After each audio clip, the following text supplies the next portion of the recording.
자, 그러면 오늘 요한계시록 강해를 계속할 터인데요. 제가 어저께는 두 증인은 누구인가라는 메시지를 하려고 계획했었는데 이 말씀을 드리기 전에 좀 더 드릴 말씀들이 있어서 제가 제목을 조금 바꿨어요. 그래서 제20강 20강이라는 말은 오늘 처음 오시는 분들에게는 좀 생소할 거예요. 벌써 20강이나 했으니까요. 20강 교회 시대와 전 3년 반 시대, 이렇게 제목을 한번 붙여보세요. 교회 시대와 전 3년 반 시대.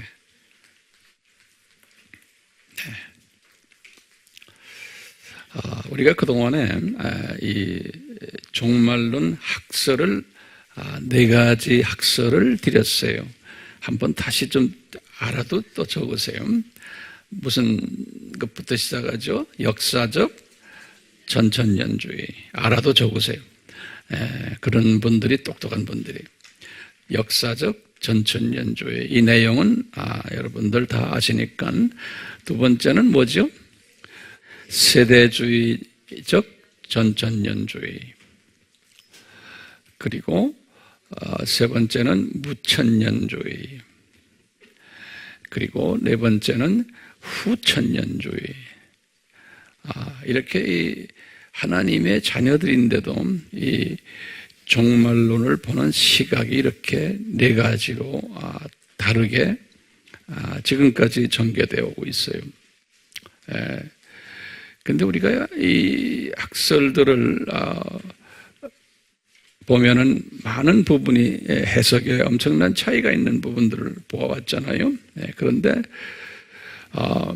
우리 질문이 뭐냐면요, 한 분 한 분이 이 4세대의 이 4이론, 특히 그 후천년은 빼놓고 첫 세계의 그 교리를 추종하는 분들 보면은 그 학자들이고 있고 거기에 속한 목사님들이고 교인들 보면 참 신실한 분들이 많아요. 그 하나님이 사랑하는 분들이 많고 또 본인들도 하나님을 상당히 사랑하고 그래요. 그런데 왜 이렇게 다른 학설들을 서로 주장할까? 이제 또 심하게는 이 다른 학설들을 가진 분들이 자기와 다른 학설을 가진 하나님의 자녀들을 비난하거나 또 심하면은 이단이라고 하는 그런 좀 불미스러운 그런 일들이 여기저기에서 일어나고 있어요. 이런 모습들을 보면서 좀 지각이 있는 신앙인들의 입장에서는 어떻게 기독교가 이렇게 혼란스럽까? 하나님은 한 분이신데, 한 성령님이신데, 그리고는 왜 저렇게 신학자들과 목사님들이 싸움을 할까? 이런 걸 가지고. 그것뿐 아니라 왜 서로 나쁘다고 지적을 하고 그런 교회는 가지 말아라, 그런 거는 잘못됐다라고 말합니까? 이게 비일비재한 거예요. 다른 나라도 있지만 특히 우리 대한민국에 이게 더 심해요. 이제 이 문제를 우리가 어떻게 해석을 해야 되냐, 이제 이런 부분들을 우리 지난 3일 동안에 조금씩 우리가 살펴봤어요. 이것이 하나님이 무책임하신가라고까지도 말하는 분들이 있어요. 왜 하나님의 자녀들이 이렇게 다양한 의견을 가지고 신앙생활을 하도록 허락하시는가? 왜 가만히 놔두시는가? 분명히 진리는 하나일 텐데 왜 한 진리만 가지도록 이끄셔서 그 진리에만 집중하도록 하시지, 왜 이렇게 다른 진리들을 서로가 만들어서 자기네들끼리 서로 불편하게 하시는가? 이런 질문이 없을 수가 없어요. 그리고 다들 말하기를 우리가 하나님의 지혜를 받았어. 이렇게 했다. 그러거든요. 이제 이런 부분에서요, 우리가 지난번에 뭘 공부했냐면요, 종말론의 변천사를 공부했어요. 기억나시죠? 처음에 약 한 카타콤 교회까지 약 한 300년은 무슨 종말론이라고 그랬던가요? 역사적 전천년주의. 이런 그 역사적 전천년주의이면서 이 역사적 전천년주의가 유대인들을 어떻게 봐요? 반유대식으로, 반유대의 그 신학 노선을 가지고 있는 거예요. 그러다가 이제 로마 카톨릭부터 시작해서 정교회부터 무슨 주의로 바꿨어요? 무천년주의로 바꾼 거예요. 무천년주의로 바꿔서 쭉 계속해서 진행되고 있으면서 오늘날까지도 진행되고 있어요. 무천년주의가. 유대인들을 어떻게 봐요? 이분들은 반유대주의로 보는 거예요. 그러다가 종교개혁이 1517년에 일어났죠. 종교개혁이 일어난 그때부터 소수의 분들이 개신교 안에서 역사적 전천년주의가 이제 움틀기 시작을 했어요. 다시. 그렇지만 종교개혁가들 루터나 칼빈이나 주빙글리나 뭐 개신교의 모든 교단들은 계속해서 무천년주의를 따랐어요.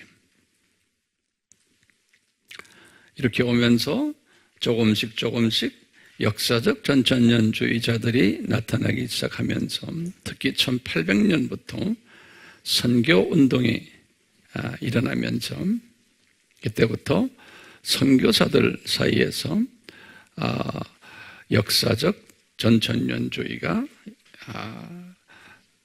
더욱 구체적으로 나타나기 시작하고 그 숫자가 점점 많아지기 시작을 했어요.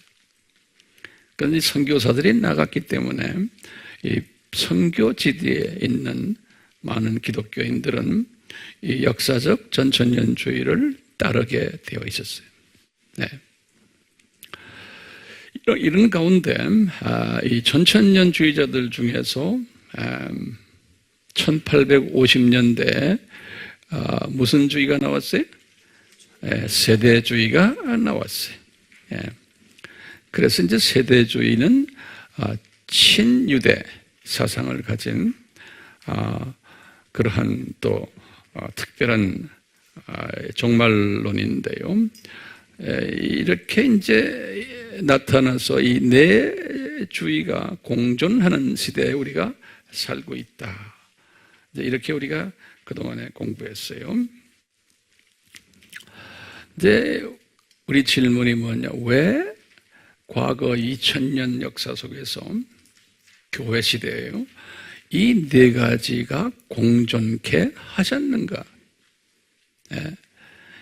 왜 이 네 가지를 공존케 하셨느냐? 서로가 상반된 입장이 많은데, 그러므로 교회가 혼돈에 빠져버리고, 교회가 서로가 불편한 관계로까지 만들어 놓은 이 네 가지 학설, 왜 이것을 그대로 놔두셨나? 어떤 좀 진하게 이야기하면 방치하셨나? 이렇게 이제 우리가 질문을 던질 수가 있어요. 그러면 우리의 대답은 뭘까요? 방치하지 않으셨다. 이렇게 이제 우리가 대답해야 돼요. 우리 하나님이 방치하시는 분이 아니시잖아요. 철저하게 계획 속에서 그것을 진행하시는 분이시기 때문에, 그러면 이렇게 네 가지를 허락하시고 진행시키신 거기에는 뭐가 따라 있냐면 하나님의 절대적인 주권이 따라 있다라고 보시면 돼요. 그러니까 하나님의 조건 속에서 이 네 가지 학설들을 하나님이 만드시고 이것을 진행시켜 왔어요. 네 가지 학설들을. 왜냐하면 이 종말론이라는 이 하나님의 깊은 신비가, 이 하나님의 신비라고 이제 오늘 계시록 10장 7절에 요한에게 보여주셨어요. 하나님의 신비가 The mystery of God이에요. 이 하나님의 신비가 이제 오픈이 될 텐데, 이 오픈이 되는데요. 언제 오픈이 되냐면 작은 책을 먹었을 때, 우리 요한계시록 10장에서 어저께 잠깐 우리가 비쳤죠. 작은 책은 하나님의 말씀이죠. 이 하나님의 말씀을 먹으니까 이 하나님의 신비가 조금씩 해결이 되더라 이거예요. 다시 말하면 그동안에 이 종말이라는 이 종말 이 말씀은 예수님의 이 재림만 종말이 아니에요. 이 종말은 언제부터 언제라고 그랬어요? 예수님의 초림부터 예수님의 재림까지를 종말이라고 그랬어요. 그러니까 교회 시대예요. 이 2000년 교회 시대에 대한 이 종말론은 다시 말하면 교회론이에요. 이 2000년 이 속에 하나님의 신비가 깔려 있는 거예요.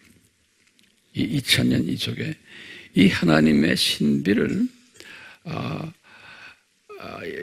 하나님의 자녀들이 지혜를 받아가지고 이 신비를 피력을 했는데 네 가지 방법으로 피력을 한 거예요. 네 종류의 시각을 가진 사람들, 다시 말하면 인간의 한계성이에요. 인간이 이 네 개를 다 볼 수가 없어요. 그러니까 하나님의 이 신비, 하나님의 신비, 다시 말하면 그 깊이와 높이와 이 넓이와 이 길이를 한 사람이 그걸 한꺼번에 다 볼 수 없게 만들어 놨어요. 그래서 이 최소한 네 종류의 그 사람들의 이성의 구조를 만들어서 이 하나님의 신비를 네 종류로 이렇게 보게끔 한 거예요. 그러니까 각자가 다 내가 본 것이 다다라고 주장해 온 거예요. 근데 이제 정말 종말 중에 종말이 가까워 오면서 이제 하나님의 자녀들 속에서 이런 고민들이 생기는 게 왜 이 네 종류가 이렇게 서로가 복잡하게 헛갈려가 이렇게 서로가 섞여가지고 서로가 지금까지도 불편을 느끼고 있느냐? 왜 그렇습니까? 이게 이제 여러분들 또 저도 가지고 있는 고민인 거예요. 예. 그러면 이 고민은 어떻게 우리가 이제 풀어나가야 되냐면요. 이 네 종류를 다 먼저 알고 있어야 돼. 우리가 그 공부를 이번에 했죠. 이 네 종류를 알 다음에, 이 네 종류가 어떻게 서로가 연결이 돼가지고 어떻게 이것이 서로가 잘 조화하면서 한 작품이 만들어지는구나 라는 그 지혜를 공부하기 위해서 우리 이번에 지금 같이 이렇게 앉아서 하고 있어요. 근데 그 네 종류를 한 번에 쫙 볼 수 있는 그 접근 방법을 뭐라고 그랬어요? 융합적 접근 방법, 융합적 접근 방법이에요. 이 융합적 접근 방법을 획득하려면 그 작은 책을 먹어야 돼요. 네. 하나님의 말씀을 내가 철저하게 먹어야 돼요. 네. 그래서 10장에서 그 책을 이제 먹는 이야기가 나와요. 자, 이제 그러면 제가 한번 질문해 볼게요. 우리가 하나님의 신비가 뭐예요? 그리스도의 신비가 뭐예요? 그러면 우리 공부 많이 했어요. 그리스도의 신비는 창세전에, 그렇죠? 창세전에 삼위 하나님이 예수 그리스도를 이 세상의 시간 속에 보내셔서 십자가에서 저주를 받게끔 하신 것. 왜 그러냐? 장차 창조될 하나님의 자녀들이 창조 목적을 경하게 여길 것을 아시고, 하나님의 자녀들이 영원 세계에서 이제 저주를 받아가지고 육, 혼, 영, 이 세 부분이 저주를 받아서 시간 세계로 떨어질 것을 계획하신 거예요. 그래서 이 아담이 타락하는 그 순간에 사탄에게 예수님이 하신 말씀이 내가 여자의 후손으로 이제 이 세상에 오겠다. 우리 창세기 3장 15절 아니에요? 이렇게 오겠다 하시고는 그리고부터 이제 4,000년이 지나가서 예수님이 오셨어요. 그때 그 오시겠다는 창세기 3장 15절을 우리 신학자들이 뭐라고 부르냐면 원시복음이라 그러는 거예요. 원시복음. 원시란 말은 그 프로토 에반겔리온, 제가 그걸 다 드렸죠. 프로토 에반겔리온. 여기 이제 라틴 말, 헬라 말로 프로토란 말은 처음이란 소리예요. 처음. 에반겔리온이란 말은 복음이란 소리예요. 에반겔리온. 그래서 첫 복음이다. 그것이 창세기 3장 15절인 거예요. 첫 복음. 그런데 우리 일반적으로 사도 바울도 이분도 개종하시고는 항상 이 첫 복음, 이 첫 복음을 전했어요. 이 첫 복음이 뭐냐면 아담이 죄를 졌기 때문에 예수님이 이 세상에 오셔서 십자가에서 죽으시고 우리가 구원받게 됐다. 이게 프로토 에반겔리온이에요. 오케이? 그래서 이분이 바울도 그렇게 깨닫고 바울이 주후 35년에 개종됐죠. 그렇죠? 주후 35년에. 그리고는 이분이 주후 45년에 안디옥 교회의 전임 전도사로 10년 후에 안디옥 교회 전임 전도사로 부임받았어요. 개종 10년 후에. 그리고는 45년에, 그렇죠? 우리 다 공부한 것들이에요. 46년부터 47년, 8년까지 1차 여행을, 선교 여행 갔죠? 46년부터 48년까지 1차 선교 여행을 나갔어요. 그래서 이분이 많은 걸 경험했어요. 그 선교 여행 나가서도 항상 외치는 게 뭐냐? 프로토 에반겔리온. 아담이 죄를 졌기 때문에 예수 그리스도가 이 땅에 오시게 됐다. 이게 프로토 에반겔리온. 그리고는 선교여행 갔다 오셔서 이분이 편지 쓴 것이 49년에 갈라디아서를 썼어요. 그 갈라디아서에도 내용을 보면 다 프로토 에반겔리온을 쓰셨어요. 프로토 에반겔리온. 오케이? 그리고는 주후 50년에 가서 그 다음 해 50년에 가서 50년부터 52년에 2차 여행을 했어요. 2차 여행.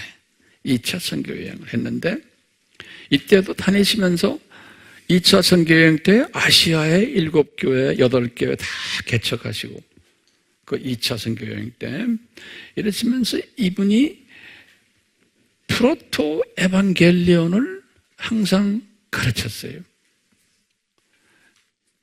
그 2차 여행 때 51년에 책을 쓰신 게 데살로니가 전서 그리고 후서예요.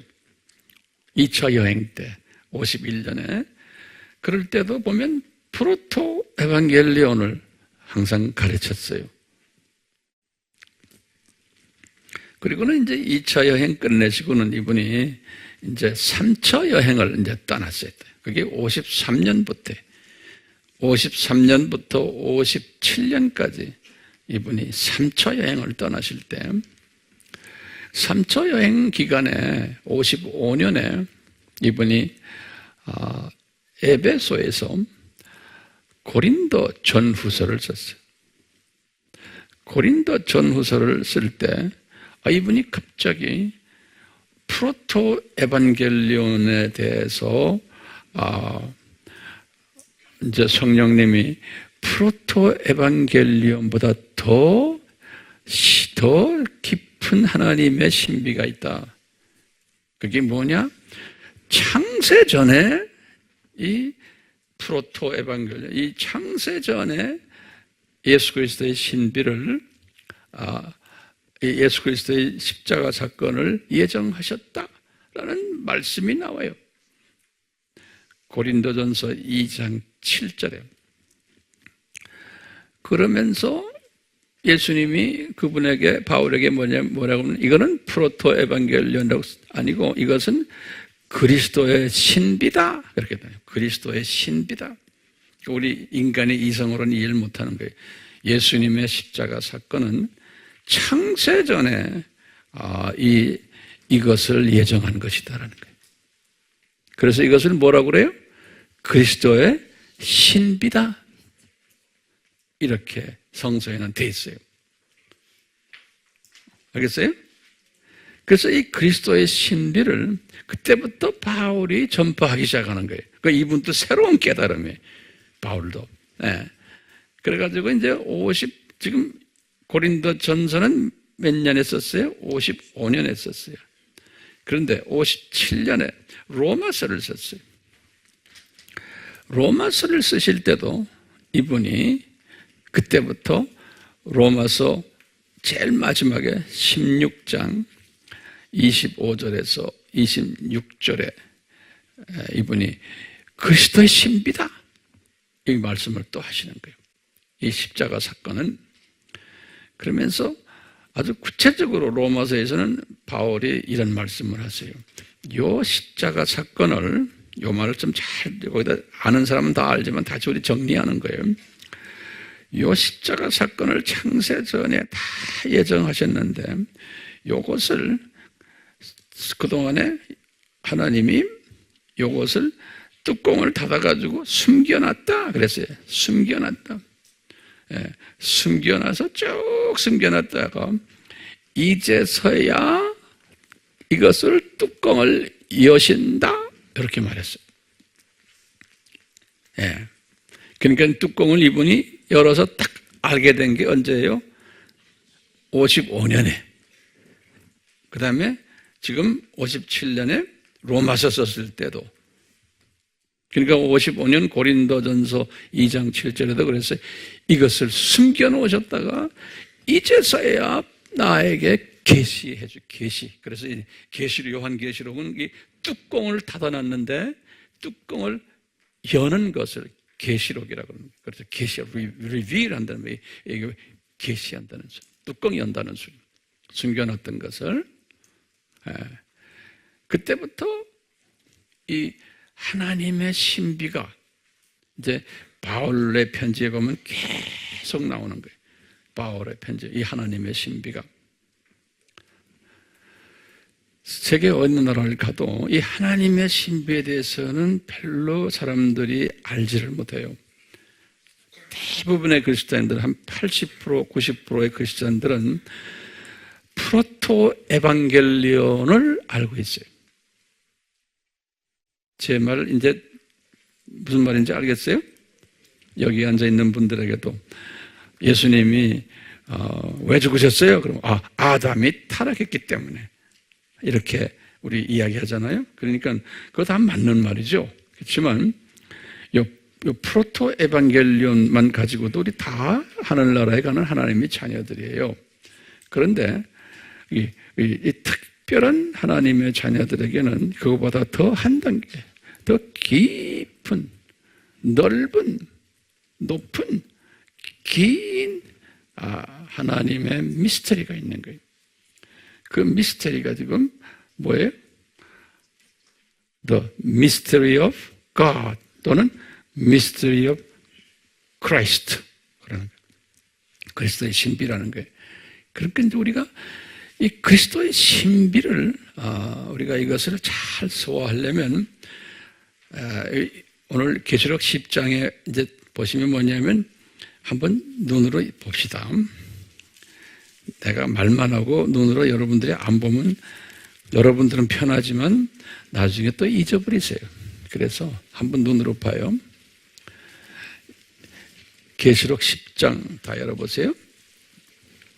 계시록 10장 7절에 7절에 보면 일곱 번째 천사가 지금 이게 무슨 천사예요? 뭘 부는 천사예요? 나팔 부는 천사예요.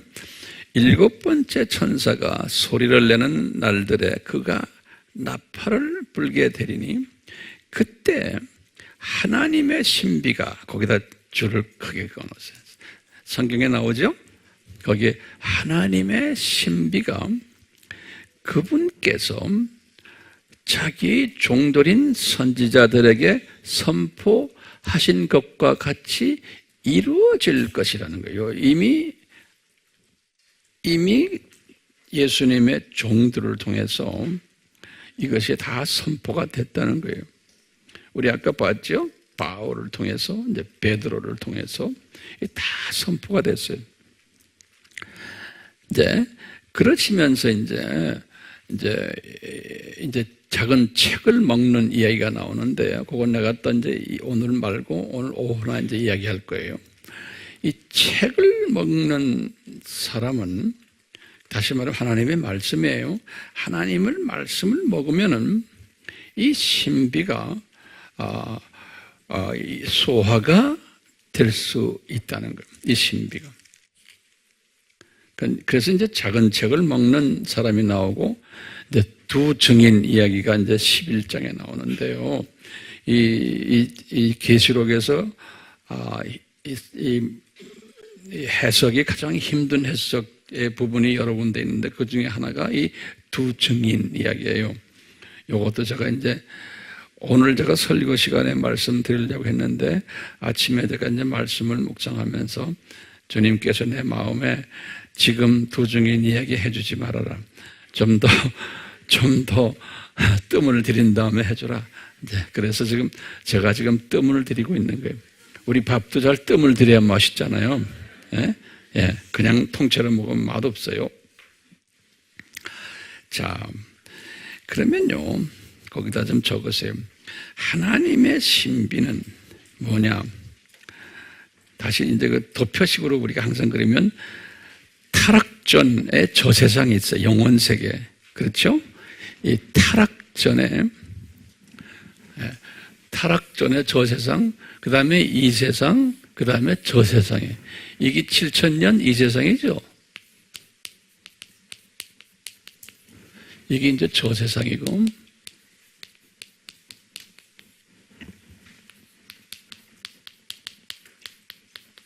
그래서 우리 항상 말하자면 이 세상은 하나님 자녀의 뭐라고 그랬어요? 여기다 이제 창조 목적 학교다 그랬죠? 우리 알아도 거기다 또 적어놓은 이 세상은 창조 목적 학교다.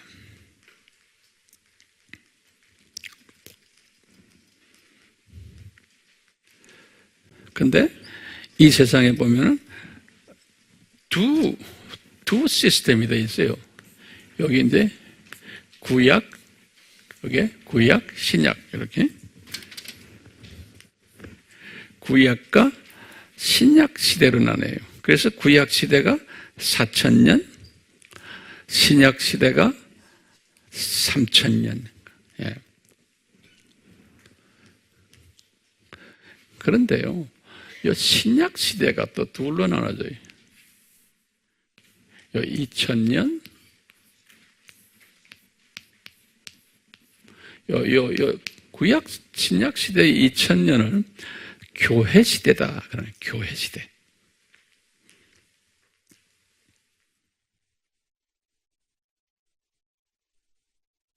오케이. 그리고는 저쪽은 천년 왕국 시대다. 그런 게.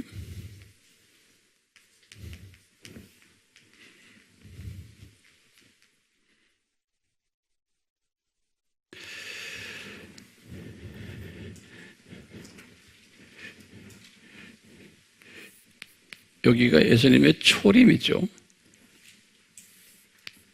여기 초림, 여긴 재림이. 예.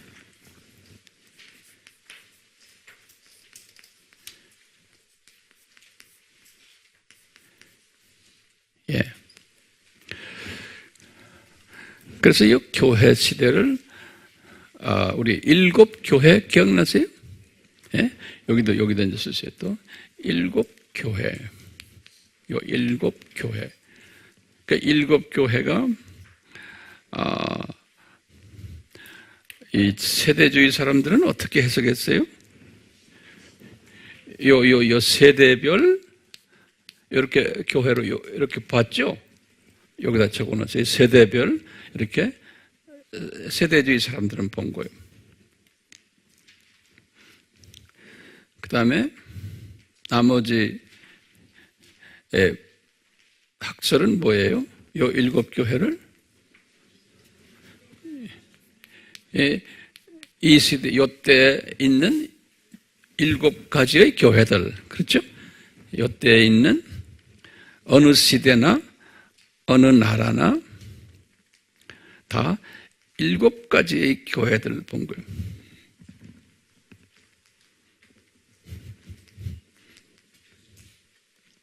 예, 이렇게 봤거든요.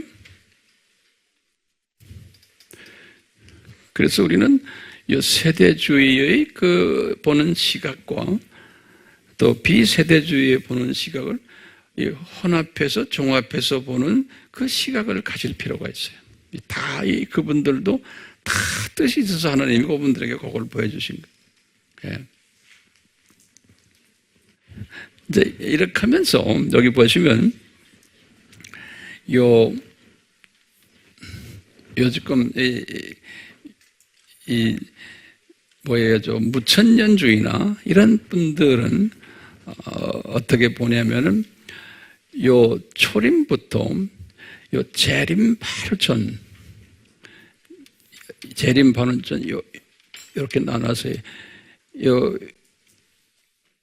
기간을 요 초림부터 요 교회 시대를 둘로 나누는 거예요. 뭐냐? 요 놈을 전 3년 반으로 보는 거예요. 전 3년 반. 요 말이 무슨 말이냐면, 초림부터, 여기다 초림부터, 여기 뭐냐면, 큰 성 바벨론이 무너지는 때,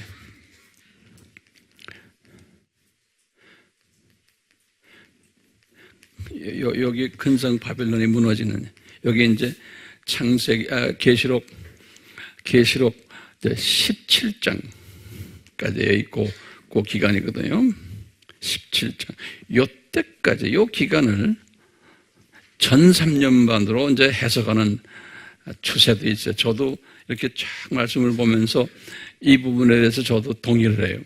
예.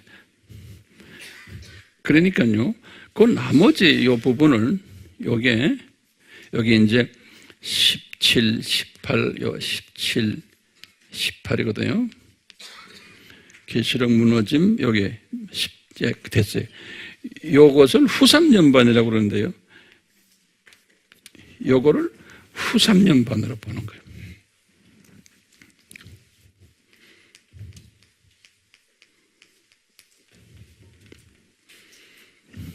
다시 말하면요,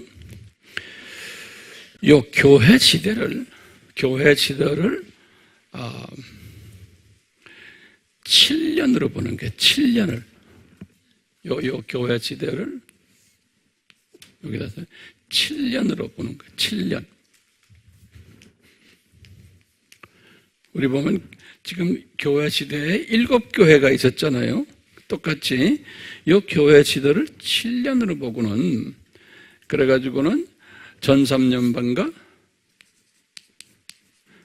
후 3년반으로 이렇게 딱 나누는 거예요.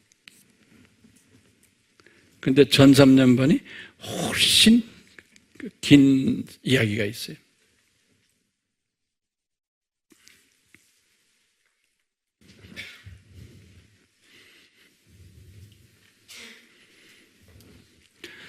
이제 이게 무천년주의나 이런 분들이 이렇게 교회라는 큰 그림 속에서 이걸 보는 거예요. 그런데 요 시스템이 실제로 또 이 세대주의나 역사적 전천년주의가 보는 지금 7년 있죠? 7년. 여기에 그걸 우린 전 3년반, 후 3년반 그러잖아요. 요 시스템이 또 예수님 재림 직전에 요 시스템과 그대로 또 이게 딱 붙어버렸어요. 신기하게. 우리가 이제 그걸 내용을 자세히 들여다볼 거예요. 뭐 평신도들 알 필요는 없지만 그래도 알아야 될 사람은 알아야 돼요. 그러니까 이게 융합 시스템. 우리 지금 AMI 신학은 융합 신학이에요. 이 두 그룹의 신학을 다 인정하면서 그것이 종합적으로 잘 돼 있어요. 이렇게. 그걸 우리가 이제 실제로 말씀 속에서 보면서 이제 우리가 알게 될 거예요. 오늘 오후부터 조금씩.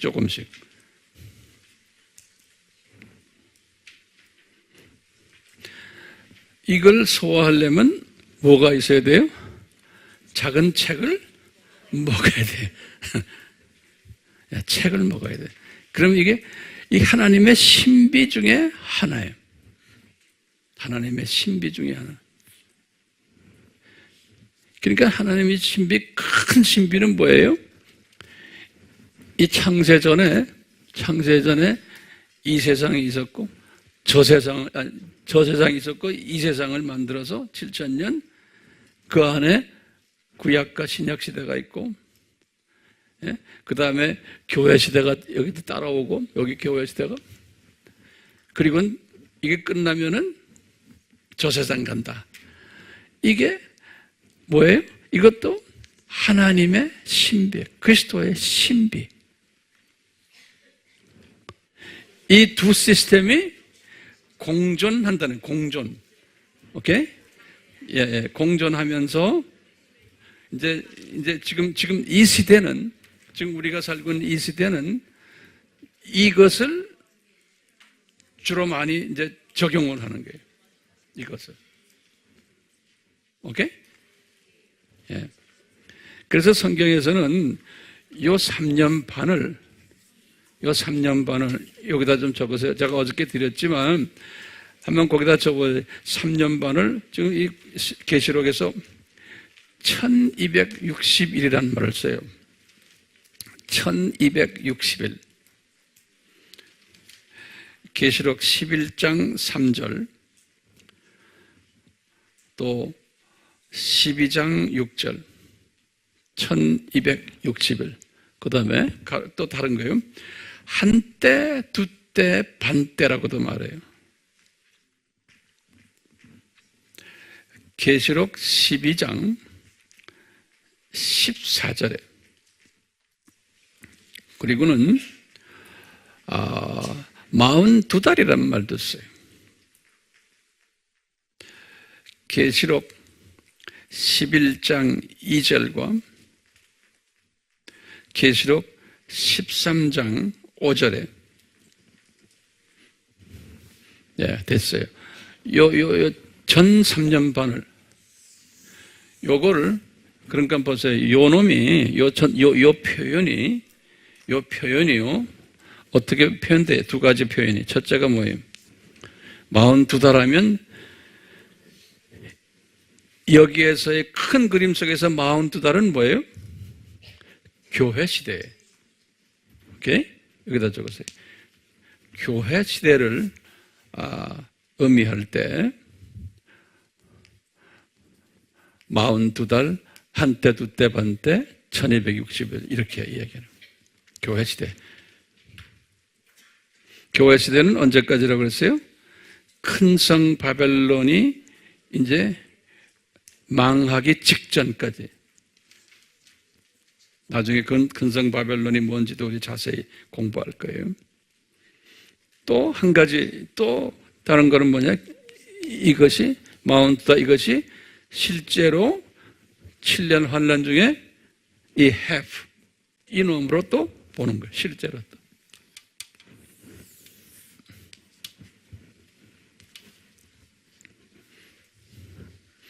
그래서 이제 우리가 이제 성경을 이제 같이 이제 읽어가면서 할 때, 이게 이런 뜻이구나.